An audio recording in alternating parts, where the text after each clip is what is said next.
Outdoor Ball Strike Prevention eModule. Introduction Learning Goals. Welcome to the SBCI Outdoor Ball Strike Prevention eModule. After this eModule, you should be able to 1. Understand why outdoor ball strike prevention is important from both a student and staff safety perspective. 2. Understand the 5 overlapping elements in prevention of outdoor ball strikes. 3. Create an outdoor ball strike prevention plan at your school and implement it. Outdoor ball strikes by the numbers. Staff. Provincially in 2018-19, 29% of all head injuries, concussions in Ontario school boards were the result of a ball strike. 56% of these incidents occurred outside of the school, in the playfields and tarmac. Students. From January 2009 through May 2022, the Ontario School Boards Insurance Exchange, OSBIE, reports that membership-wide, 14% of all student injuries resulted from ball play during recess free play or recess sport. Summary. Whether staff or student, the incidence and severity of outdoor ball strikes is a safety concern. In particular, are the head injuries that can result from a ball strike, including concussions. The SBCI Outdoor Ball Strike Prevention Toolkit. The Outdoor Ball Strike Prevention Toolkit, based in a large part on research conducted by Parachute Canada, is composed of 5 interconnected prevention elements. 1. Create physical activity zones. 2. Playground mapping. 3. Teaching positive playground expectations. Students need to know what is expected of them during recess. 4. Active supervision. Staff are supported in their role and understand their role, including the techniques of active supervision. 5. Supervisor gear such as a whistle or other signaling device. Each of these elements will be examined within the context of a step-by-step implementation of the Prevention Toolkit. Where to start? Start by fact-finding, gathering contextual data. Precision is not the goal here. Focus on gaining broad insight from multiple perspectives. Include all staff, custodians, lunch supervisors, educational assistants, early childhood educators, teachers, administrators, and volunteers. Involving all staff in a participating role increases ownership, joint leadership, and commitment to a successful outcome. Gather. 1. Locations of ball strike injuries, near misses, including both staff and student incidents. 2. Injury rates if available. 3. Staff concerns and areas of need. For example, are current supervision zones working? 4. Identify your student kinetic energy zones. For example, high energy zones would include wall ball, basketball, football, soccer. High energy zones represent areas of higher likelihood of staff and student ball strikes. Low energy zones would include walking, talking, reading. Low energy zones represent areas of lower likelihood of ball strikes. Delineate your zones. One of the outcomes of the fact-finding exercise was the identification of student kinetic energy zones. Once they are mapped, a school site plan is a handy tool. They need to be delineated. Tarmac painting is one technique to accomplish this. Here are some examples. Note, schools will need to adapt measurements according to their own location circumstances. Wall ball. Here are examples of 2 areas reserved for wall ball play. The small area is 19 feet by 15 feet. The larger area is 23 feet by 21 feet. These red zones indicate potential ball strike zones.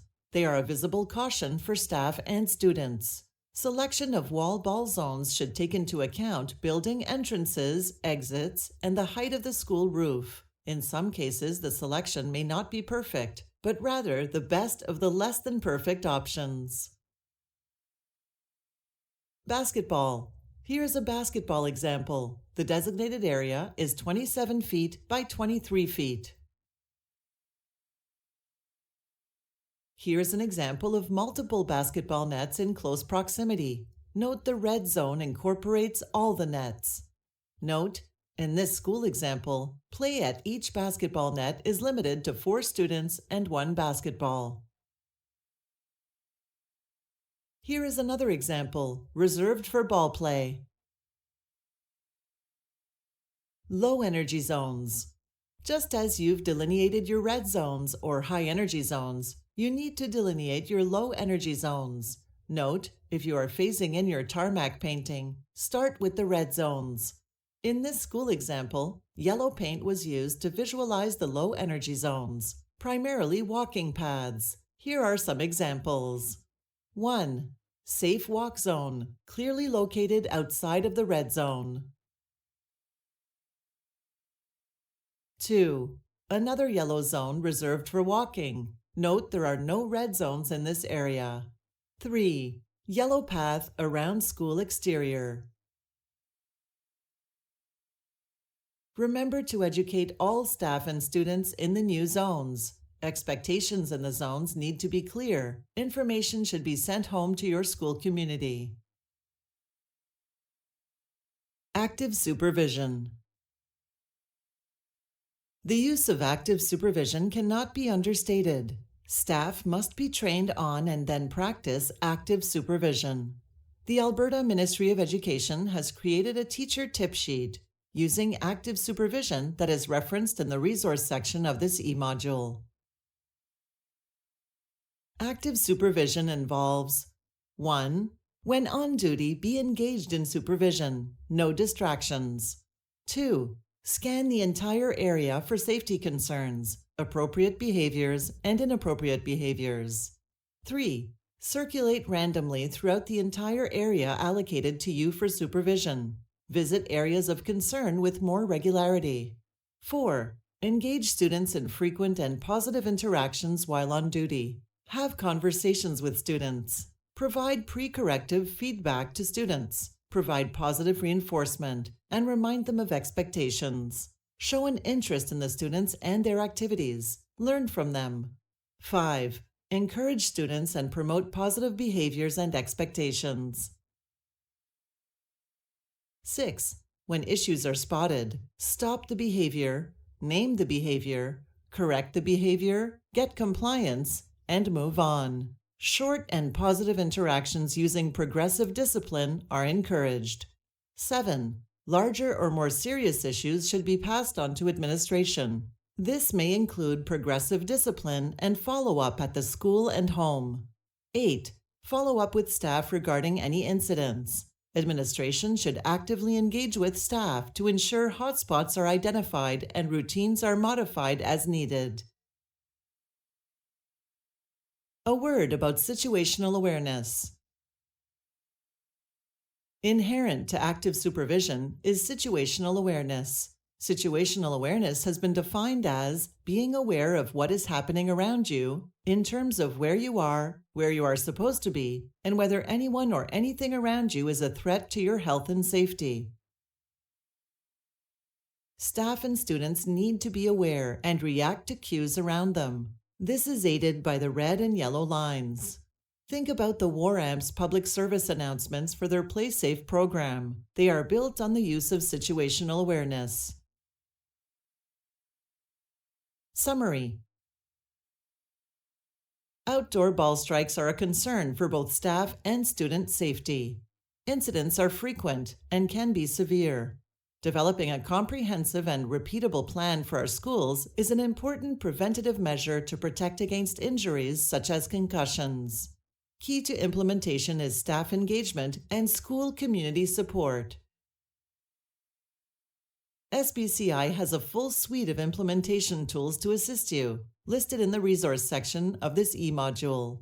Remember, safety is a shared responsibility. Thank you for playing your part. Questions? Please talk to your supervisor and/or principal. Acknowledgement. SBCI would like to acknowledge administrators Keith Wainwright and Melanie Proden and staff at the Glendew Public School in Whitby, Ontario, for their many contributions in the development and implementation of this prevention tool. Thank you, Gators!